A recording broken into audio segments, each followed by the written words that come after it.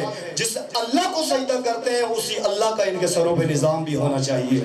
نعرہ حیدری, محمد و آل محمد صلوات. اولاد علی اور علی بڑے بہادر ہیں, شجاع ہیں. آپ علی علی کا نعرہ لگاتے ہیں، علی کی شجاعت کا اندازہ لگا کر پھر علی کا نعرہ لگایا کریں کہ امیر المومنین کے پاس ایک شخص آیا، صحابی تھا، آ کر کہنے لگا کہ اے مولا کیا وجہ ہے یہ جو بڑے بڑے بہادر ہوتے ہیں، بڑے بڑے شجاع لوگ ہوتے ہیں، میدان کے اندر جاتے ہیں تو وہ بڑا موٹا ہٹا کٹا تازہ گھوڑا چن کر جاتے ہیں، تیز رفتار گھوڑا انتخاب کرتے ہیں، لیکن آپ سب سے بہادر ہیں عرب کے اندر اور مدینہ کے اطراف میں، آپ جیسا بہادر کوئی بھی نہیں ہے اور آپ کے مقابلے میں آنے کے لیے بھی کوئی تیار نہیں ہے، لیکن آپ جب گھوڑے کا انتخاب کرتے ہیں تو بالکل آپ سست رفتار اور کمزور اور ضعیف سا گھوڑا چنتے ہیں، حالانکہ جچتا یہ ہے بہادروں کو اور پہلوانوں کو کہ ان کے پاس ایک ہٹا کٹا موٹا تازہ گھوڑا اور تیز رفتار گھوڑا ہونا چاہیے، چونکہ ان کو زیادہ کام کرنا ہوتا ہے، دشمن کو پکڑ کر مارنا ہوتا ہے، اور خطرہ بن جائے تو پھر دشمن کے چنگل سے آزاد بھی ہونا ہوتا ہے، نکلنا بھی ہوتا ہے، بھاگنا بھی ہوتا ہے، لیکن کیا وجہ ہے آپ ایسا کام نہیں کرتے، آپ ہمیشہ بالکل ایک نئیف مڑیل سا گھوڑا، کمزور سا اور ضعیف سا گھوڑا انتخاب کرتے ہیں، جس میدان میں بھی جانا ہو، آگے دشمن جیسا بھی ہو، اب پھر بھی گھوڑا بالکل ضعیف سا چنتے ہیں، یہ وجہ کیا ہے؟ تو امیر المومنین نے خود اپنے فضائل پڑھے اور جملہ بیان کیا اپنی شجاعت کا، چونکہ بعض علماء بھی کرتے ہیں، ذاکرین اپنے انداز میں کرتے ہیں، لیکن خود امیر المومنین نے بیان کیا، کہا کہ تو کہہ رہا ہے کہ میں موٹا اور ہٹا تازہ اور تیز رفتار گھوڑا کیوں نہیں چنتا اور ضعیف اور کمزور سا گھوڑا کیوں انتخاب کرتا ہوں؟ کہا تیز رفتار گھوڑا اور موٹا گھوڑا تازہ اس کو ضرورت ہوتی ہے جس نے یا تو میدان سے بھاگنا ہو یا دشمن کے پیچھے بھاگنا ہو، لیکن ابو طالب کے بیٹے کے گھوڑے کا فقط ایک کام ہے کہ علی کو یہاں سے اٹھا کر میدان کے اندر پہنچا دینا، جب اسد اللہ شیر خدا ولی اللہ علی ابن ابی طالب میدان کے اندر پہنچ جاتا ہے تو پھر نہ تو دشمن کو بھاگنے دیتا ہے نہ دشمن کے پیچھے بھاگتا ہے۔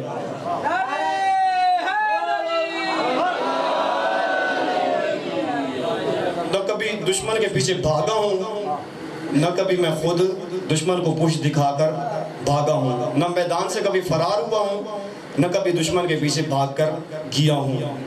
بہادر ہیں، شجاع ہیں، سید الشہداء کی بھی وہی شجاعت ہے، وہی بہادری ہے، لیکن کیا وجہ ہے کہ بہادر اور شجاع ہونے کے باوجود لوگوں کا تعلق کیسا ہے، لوگوں کا رویہ کیسا ہے ان کے ساتھ، ائمہ کے ساتھ، بالخصوص تمام ائمہ کے ساتھ اور سید الشہداء کے ساتھ؟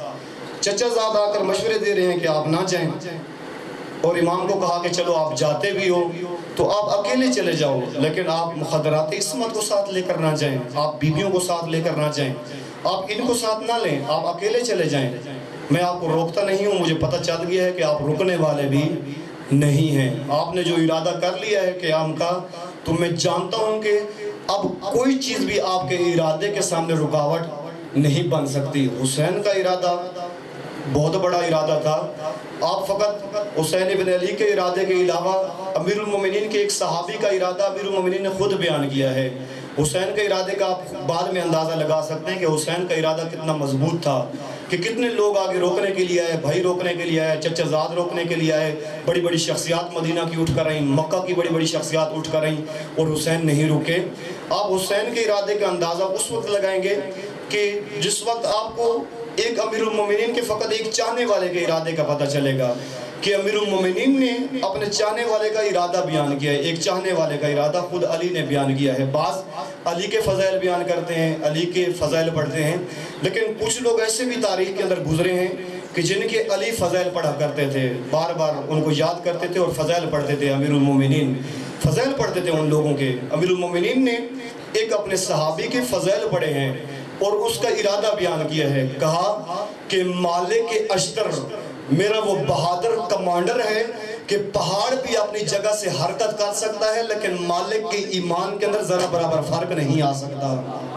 اتنے مضبوط ارادے کا مالک ہے مالک اشتر، اور حسین ابن علی کا ارادہ ان سے فوق العادہ ہے کہ بہت برگزیدہ شخصیات سامنے آئیں روکنے کے لیے، لیکن چونکہ مقصد بلند تھا، ہدف بلند تھا، اس مقصد و ہدف کی خاطر حسین ابن علی نے اس کو کہا کہ چچا زاد بھائی کو کہا کہ تو مجھے مشورے دے رہا ہے کہ میں بہنوں کو ساتھ نہ لے جاؤں، ٹھیک ہے تو اپنی طرف سے خیر خواہی کر رہا ہے، لیکن اے میرے ابن اے چچا زاد، واللہ لا یدعونی حتی یستخرجو، تو ٹھیک کہہ رہا ہے، تو جو مشورے دے رہا ہے کہ میں کسی کو ساتھ لے کر نہ جاؤں۔ آپ کو ایک بات یاد رکھنی چاہیے کہ میں جہاں بھی چلا جاؤں، چاہے اکیلا جاؤں یا چاہے اہل بیت کو ساتھ لے کر جاؤں، یہ یزید بیعت لیے بغیر نہیں چھوڑنے والا۔ اگر بیعت نہیں کروں گا تو اس کا پہلے دن سے موقف یہ ہے، چونکہ اس کو باپ نے وصیت کی تھی کہ حسین سے یا تو بیعت لینا، یا اگر بیعت نہ کرے تو پھر سر قلم کرنا۔ میں جہاں بھی جاؤں یہ میرا پیچھا کریں گے، میں جانتا ہوں، لیکن یہ تحریک ہے، یہ تحریک مدینہ سے شروع ہو رہی ہے۔ جو تحریک مدینہ سے شروع ہو رہی ہے اس تحریک کا نام تحریک حسینی ہے، لیکن مخدرات عصمت کو ساتھ اس لیے لے کے جا رہا ہوں کہ ان مخدرات عصمت کے ذریعے ایک تحریک کا آغاز ہونا ہے کربلا سے۔ اس تحریک کا نام ہوگا تحریک زینبی، اور وہ تحریک ایسا کام کرے گی کہ تحریک حسینی مدینہ سے لے کر کربلا تک اپنا کام کرے گی، لیکن تحریک زینبی کربلا سے شروع ہوگی اور قیامت تک اپنا کام کرتی رہے گی۔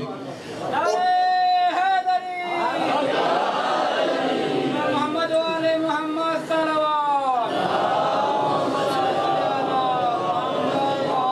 تحریک زینبی کا کام یہی ہوگا کہ ہر عصر کے اندر، ہر دور کے اندر وقت کے یزید کو بے نقاب کرنا، وقت کے یزید کو، وقت کے ظالم کو، وقت کے ستمگر کو۔ جب یزید نے چھپنا چاہا اور چھپ رہا تھا، یہ اس نے آگے بندے رکھے، عمر سعد کو رکھا، حرملہ کو رکھا، شمر کو رکھا، بہت ساروں کو آگے ابن زیاد کو رکھا، پیچھے خود چھپا ہوا تھا اور کہہ بھی رہا تھا میں نے کیا کیا ہے، میں نے کچھ بھی نہیں کیا، جو کچھ کیا ہے اوروں نے کیا ہے، میں نے کچھ نہیں کیا۔ لیکن وہاں پر حسین بن علی کی بصیرت نے کام کیا، جو حسین بن نے اہتمام کیا اور ان افراد کو لے کر نکلے۔ چہ جائے کہ جناب سیدہ جناب زینب سلام اللہ علیہا رسیوں کے ہاتھ اندر ہاتھ پابندے رسن بندھے ہوئے تھے، چہ جائے کہ سروں پہ چادر نہیں تھی، لیکن اس تحریک کا جب آغاز ہوا کربلا سے تو بی بی نے کون سا کام کیا؟ واقعاً یہ یزید چھپ جاتا اور کہا بھی ہے کہ میں نے کچھ بھی نہیں کیا، باقی جو کرتے رہے ہیں کربلا کے اندر اوروں نے کیا ہے، میرا اس کے ساتھ کوئی تعلق نہیں ہے۔ اس وقت بی بی نے خطاب کیا، کہا اے یزید تو چھپنا چاہتا ہے، جب تک زینب زندہ ہے تجھے چھپنے نہیں دے گی، میں تجھے بے نقاب کروں گی۔ اور یزید کے چہرے سے جس ہستی نے نقاب اتارا اس کا نام زینب اولیاء ہے۔ یزید چھپ کر بیٹھا ہوا تھا شام کے اندر، چھپ کر بیٹھ کر سارا کام کروایا۔ وقت کے یزید کو جس نے بے نقاب کیا وہ زینب اولیاء نے بے نقاب کیا، اور زینب کی تحریک نے بے نقاب کیا۔ یہ کام عصر عاشور سے شروع ہوا اور آج تک جاری ہے۔ تحریک زینبی آج تک جاری ہے کہ ہر عصر کے اندر، ہر دور کے اندر وقت کے یزید کو بے نقاب کرو، وقت کے ستمگر کو بے نقاب کرو، مظلوموں کے ناصر بنو اور ظالمین کا چہرہ لوگوں کے سامنے فاش کرو۔ ظالم کے ظلم پہ خاموش نہ بیٹھو۔ آج پوری دنیا کے اندر ظلم ہو رہا ہے، شام کے اندر، سیریا کے اندر، یمن کے اندر، فلسطین کے اندر، کشمیر کے اندر ظلم ہو رہا ہے، ہر جگہ پر ظلم ہو رہا ہے۔ کون کر رہا ہے؟ یہ کسی سے چھپا ڈھکا نہیں ہے، پتہ ہے سب کو کون کر رہا ہے، سب جانتے ہیں کہ کون کروا رہا ہے، اس کے پیچھے کون ہے، لیکن زبان کیوں نہیں کھلتی، بولتا کیوں کوئی نہیں ہے؟ امام فرما رہے ہیں اگر ظالم کے ظلم پر خاموش رہے اور اپنے عصر کے اندر، اپنے دور کے اندر زندہ یزید کو اگر لان نہ کیا تو تمہارا شمار بھی ظالم کے ساتھ ہوگا۔ زندہ یزید کو اگر لان نہ کیا، 1400 سال گزر گئے ہیں، مردہ یزید کو لعنت کرتے ہیں، کرنی چاہیے اس کو، چونکہ لعنتی ہے یزید، ملعون ہے یزید، اس جیسا لعنتی کوئی نہیں گزرا روئے زمین سے، لعنتی ہے یزید۔ یزیدیت مردہ باد ہے مردہ باد یزیدیت، اس میں کوئی شک نہیں ہے، یزیدیت ہے ہی مردہ باد، ملعون ہے یزید، لعنتی ہے یزید۔ لیکن یزید کو لعنتی کہنے کے ساتھ ساتھ اپنے عصر میں دیکھیں کہ اس وقت کون ہے یزید، اس مردہ یزید کو لعن کرنے کے ساتھ ساتھ آج زندہ یزید پر لعنت بھیجنا ضروری ہے۔ حسینیت زندہ باد، حسینیت زندہ باد، حسینیت زندہ باد، یزیدیت زندہ باد، یزیدیت زندہ باد، محمد والے محمد جمی دشمن تیلان، محمد والے محمد صلوات۔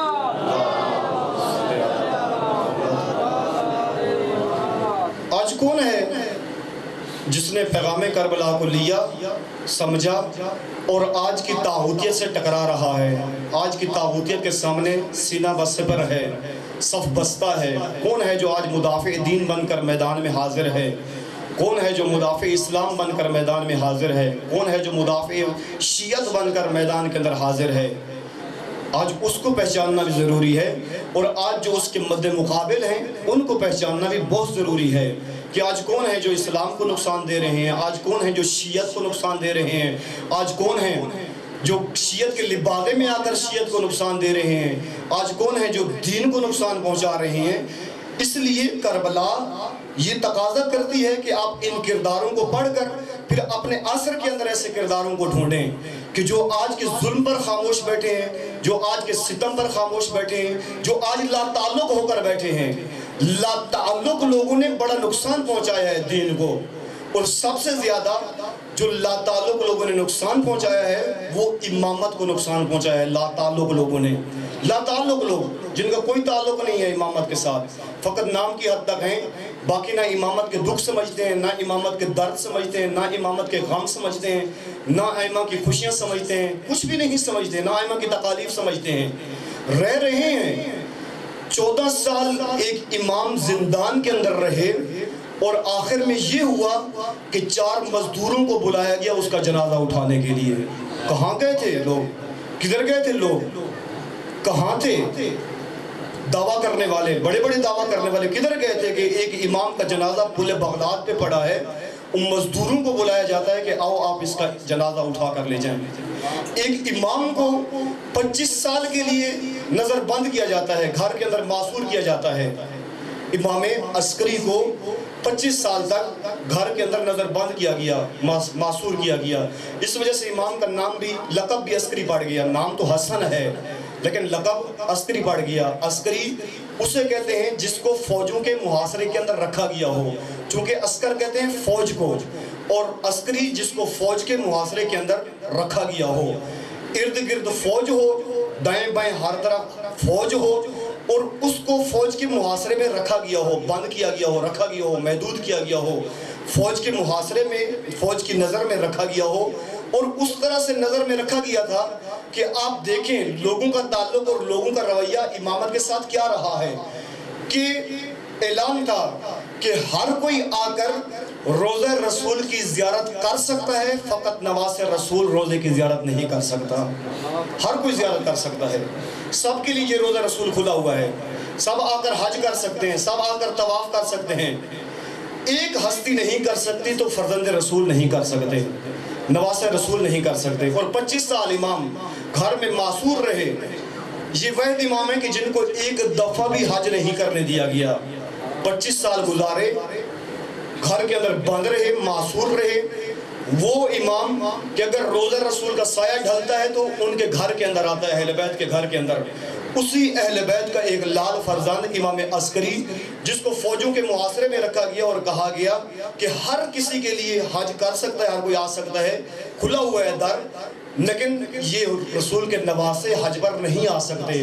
اور لوگ آتے تھے، حج کر کے چلے جاتے تھے، کوئی یہ نہیں پوچھتا تھا کہ اس نواسے رسول کا قصور کیا ہے کہ آپ ان کو حج نہیں کرنے دے رہے، آپ ان کو روضہ رسول کی زیارت نہیں کرنے دے رہے۔ لوگ لا تعلق، بالکل کوئی پوچھتا ہی نہیں ہے، ٹھیک ہے اگر وہ بند ہیں تو بند رہیں، اگر گھر میں محدود ہیں تو محدود رہیں، ہم تو حج کر رہے ہیں، ہم تو طواف کر رہے ہیں۔ ثواب بٹورنے کے چکروں میں ہر کوئی لگا ہوا ہے کہ مجھے ثواب ملے، میں آگے بڑھوں، میں ثواب لے لوں۔ کوئی یہ نہیں دیکھتا کہ وقت کا امام ان کے شکنجے کے اندر ہے، کوئی اس کے لیے آواز نہیں اٹھاتا، کوئی پوچھتا نہیں ہے کہ ان کا قصور کیا ہے، کوئی زبان کھولنے کے لیے تیار نہیں ہے۔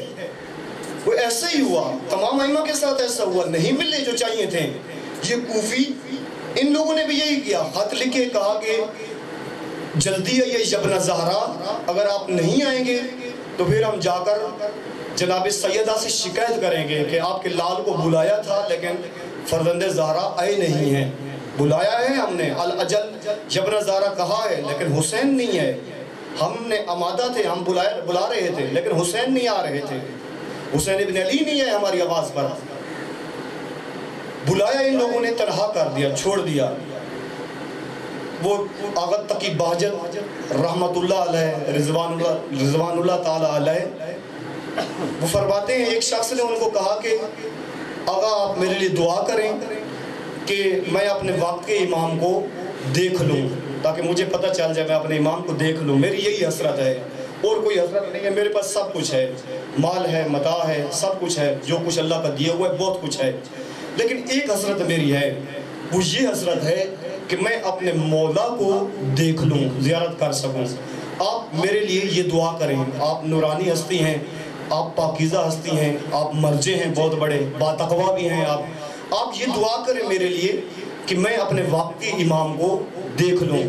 تو آغا تقی بہجت رحمت اللہ علیہ فرمانے لگے کہ یہ دعا ٹھیک نہیں ہے، یہ دعا درست نہیں ہے. تو وہ بندہ کہنے لگا کہ اس سے بڑی دعا کون سی ہو سکتی ہے؟ مجھے تو سب سے اچھی دعا یہی لگتی ہے کہ آپ میرے لیے یہی دعا کر دو کہ میں اپنے واقعی امام کو دیکھ لوں. تو انہوں نے کہا نہیں، یہ دعا ٹھیک نہیں ہے. اتنا کہنا کہ اپنے واقعی امام کو دیکھ لوں، یہیں پر اکتفا کرنا یہ دعا کافی نہیں ہے. کہا آغا اس سے بڑی دعا کون سی ہو سکتی ہے؟ اور تو بہت کچھ پڑا ہوا ہے، اور کیا کہوں آپ کو؟ اولاد ہے میرے پاس، مال ہے میرے پاس، اللہ کا دیا ہوا سب کچھ ہے. فقط یہی خواہش ہے میری حسرت کہ امام کو ایک دفعہ دیکھ لوں، بس یہی چاہتا ہوں. تو کہا یہ دعا ٹھیک نہیں ہے. فقط اتنا کہنا ٹھیک نہیں ہے کہ امام کو دیکھ لوں، بلکہ امام کو پہچاننا بھی ضروری ہے. اے عبد خدا، امام کو دیکھا تو انہوں نے بھی تھا جنہوں نے امام کا راستہ کربلا میں روکا تھا. دیکھا ہے لیکن پہچانا نہیں ہے. امام کا راستہ جنہوں نے روکا، اور امام کو دیکھا تو انہوں نے بھی ہے جنہوں نے امام کو شہید کیا ہے. دیکھا ہے لیکن پہچانا نہیں ہے. تم یہ کہو کہ امام کو دیکھ بھی لوں اور پھر پہچان بھی لوں، پھر معرفت بھی ہو مجھے امام کی، جان بھی لوں امام کو. دیکھا تو سب نے ہے. جو کوفی تھے جنہوں نے بلایا تھا، کیا انہوں نے نہیں دیکھا امام کو؟ کہ انہوں نے اپنی نگاہوں سے امام کی زیارت نہیں کی؟ جنہوں نے راستہ روکا امام کا، کیا انہوں نے اپنی نگاہوں سے امام کو نہیں دیکھا؟ جو آئے تھے کربلا کے اندر مقابلہ کرنے کے لیے، حسین کی جان لینے کے لیے، کیا انہوں نے اپنی آنکھوں سے نواسے رسول کو نہیں دیکھا؟ دیکھا ہے لیکن اس ہستی کو پہچانا نہیں ہے. کہ ہمارا فریضہ کیا بنتا ہے ان کے مطابق؟ حسین ابن علی کے لیے ہمیں کیا کرنا چاہیے؟ ساتھ نہیں دیا. بہت سارے لوگوں نے مشورے دیے حسین کو کہ اے حسین آپ نہ جائیں.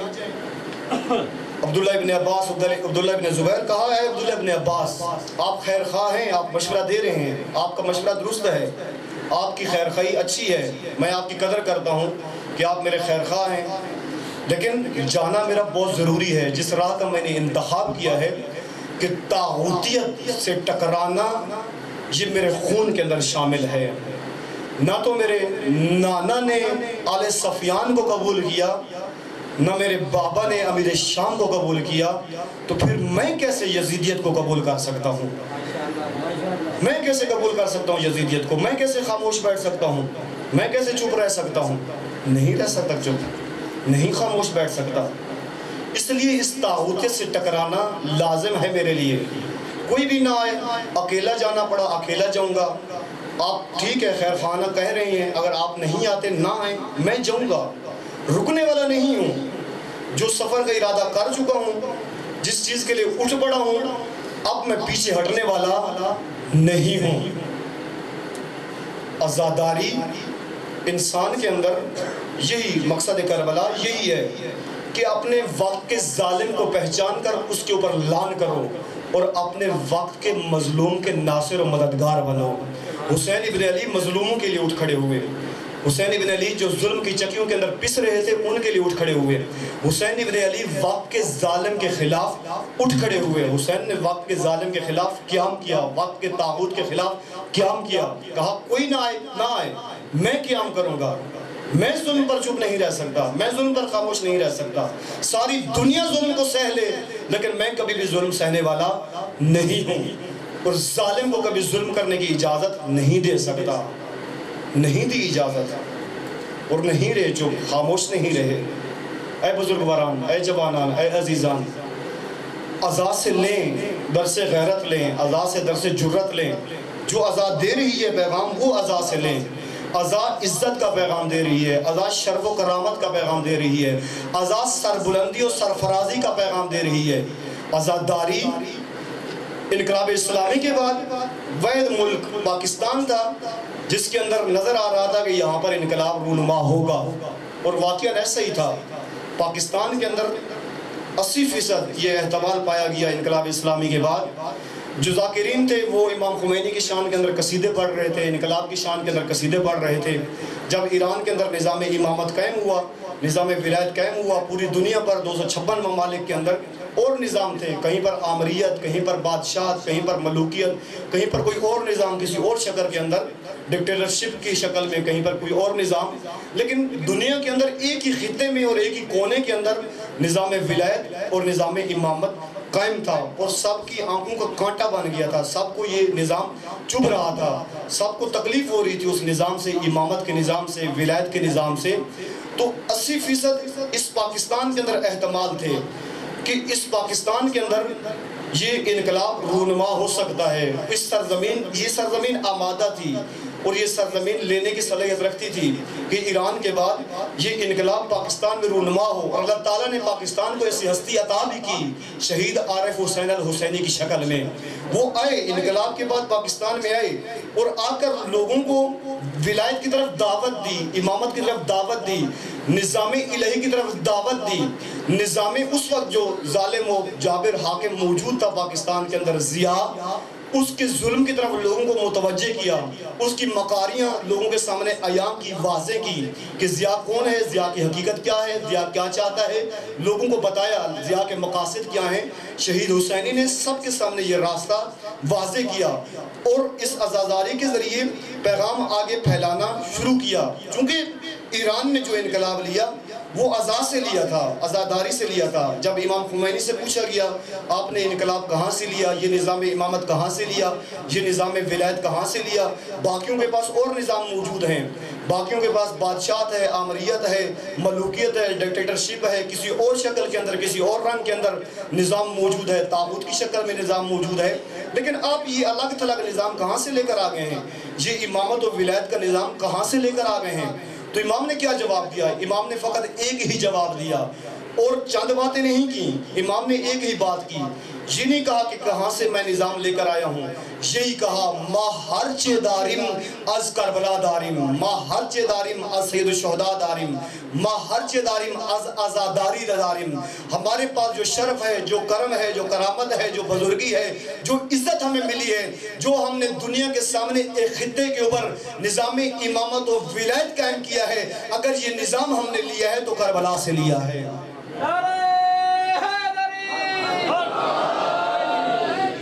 محمد والے محمد صلوات۔ وقت تمام ہو چکا ہے کہ میں یہ شہید حسینی کا واقعہ بیان کرتا کہ پاکستان کے اندر کیا ہونے جا رہا تھا اور پھر لوگوں کی توجہ کس طرف موڑ دی گئی۔ انشاءاللہ آنے والی مجلسوں کے اندر دوبارہ اگر ذہن کے اندر آ گیا تو بتاؤں گا کہ شہید حسینی کدھر جا رہے تھے اور دوبارہ پھر لوگوں کے ذہنوں کو کس طرف موڑ دیا گیا اور کس طریقے سے پھر ان لوگوں کو، عزاداروں کو، جو جس ایک قوم نے ان کے سامنے انقلاب لیا تو یہ قوم بھی اس عزا سے انقلاب لینے جا رہی تھی اور پھر اس قوم کو کس ڈگر پر چلا دیا گیا۔ انشاءاللہ اگر خدا نے توفیق دی اور دوبارہ اگر یہ ذہن کے اندر آ گیا تو بیان کروں گا کہ شہید حسینی کے ساتھ پھر کیا ہوا اور پھر یہ قوم، اس قوم کے ساتھ کیا ہوا جو آمادہ تھی، جو تیار تھی بالکل، اس کے ساتھ کیا ہوا۔ بزرگواران، جوانان، عزیزان، کربلا عزت کا درس دیتی ہے، کربلا شرافت و بزرگی کا درس دیتی ہے، کربلا کرامت کا درس دیتی ہے، کربلا سر اٹھا کر جینے کا درس دیتی ہے، کربلا مظلوموں کا ناصر بننے کا درس دیتی ہے، کربلا ظالم کو ظالم کہنے کا درس دیتی ہے۔ امیر المومنین علی بن ابی طالب کی حکومت تھی کوفہ کے اندر، جس وقت حاکم تھے کوفہ میں۔ میں چند جملے مسائب کے کہوں گا، تیاری آپ ذاکر صاحب سے سنتے رہے ہیں، میں فقط عبادت کی خاطر مسائب کہ چند جملے کہوں گا تاکہ عبادت ہو جائے سب کی، کہ امیر المومنین کی حکومت کوفہ کے اندر کہا کہ اے حسن بیٹا، اے حسین بیٹا، اے عباس، میں چاہتا ہوں کہ آپ مدینہ چلے جاؤ اور مدینہ میں جا کر پھر میری بیٹیوں کو کوفہ کے اندر لے کر آؤ، لیکن اے بیٹا میری چند وصیتیں ہیں، ان وصیتوں کو یاد رکھنا۔ اے بیٹا سفر رات کا کرنا، دن کا نہیں کرنا، چونکہ میری غیرت گوارہ نہیں کرتی کہ کسی نامحرم کی نگاہ میری بیٹیوں کے قد کے اوپر پڑ جائے۔